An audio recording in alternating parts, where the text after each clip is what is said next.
Hello, my name is Maria Anglini Senda, but you can call me May. Saya akan membawakan percakapan tentang Ria dan Joan. Joan, how are you math so far? I think it is difficult for today. How about you?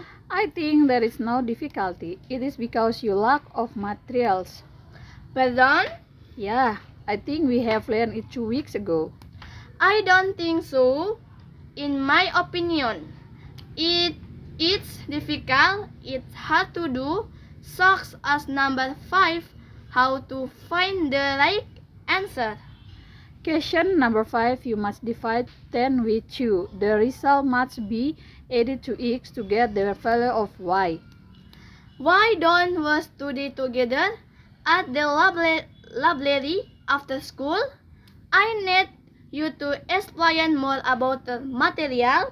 Well, I think that's a good idea, but you should treat me first. No problem. Thank you. Thank you.